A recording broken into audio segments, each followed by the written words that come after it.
یہ کہاں لکھا ہے بھائی؟ وہ ذرا سورت اور آیت نمبر ہمیں بھی بتا دو کہ قرآن میں لکھا ہو کہ اللہ کا ولی زندہ ہے۔ کہیں نہیں لکھا، کوئی ایک آیت ایسی نہیں ہے۔ جو انسان مر جاتا ہے، وہ نبی ہو، وہ علی ہو، وہ ولی ہو، وہ اس قبر میں دفن ہو جاتا ہے، اس دنیا کے لحاظ سے اس کا رشتہ کٹ جاتا ہے، اس کی بیوی بیوہ ہو جاتی ہے، اس کا مال وراثت تقسیم ہو جاتا ہے، اس کا اس دنیا والوں سے کوئی رشتہ، کوئی تعلق باقی نہیں رہتا، نہ دنیا والوں کو اس کی زندگی کا شعور ہوتا ہے، نہ اس کو دنیا والوں کی زندگی کا شعور ہوتا ہے۔ وہ اگلے جہان میں جا چکا ہے، اگر نیک ہے تو اس کی قبر جنت کا باغ بن چکی ہے، اور اگر برا ہے تو وہ قبر جہنم کا گڑھا بن چکی ہے۔ وہ آپ کے حالات کو نہیں سمجھتا، آپ اس کے حالات کو نہیں سمجھتے، اس دنیا کے لحاظ سے وہ چلا جاتا ہے۔ وہ کہتے ہیں کہ تم کہتے ہو کہ ہمارے بزرگ قبروں میں بھی زندہ ہوتے ہیں، کہتے ہیں کوئی زندہ ہمیں دے دو کچھ وقت کے لیے، اور ہم اس کو قبر میں رکھیں گے چند گھنٹے، اور پھر نکال لیا جائے گا، اور اس میں پتہ چل جائے گا کہ وہ جو زندہ اندر بھیجا تھا وہ سنتا ہے یا نہیں سنتا۔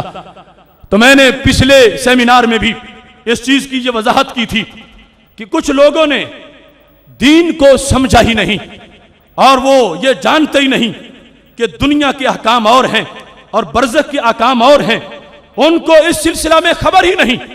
وہ اصل میں اس دنیا کے حالات کو سامنے رکھ کے دین کو سمجھنا چاہتے ہیں، جبکہ برزخ کے معاملے عقل پہ تولے ہی نہیں جا سکتے۔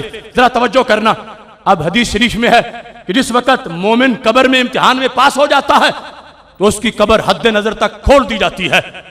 تو میں پوچھتا ہوں، اگر عقل کے ترازو پہ تولنا ہے تو قبر کے ساتھ قبر ملی ہوئی ہو، دونوں ہی امتحان میں پاس ہو جائیں، تو پھر دونوں کی حد نظر تک کیسے کھلے گی؟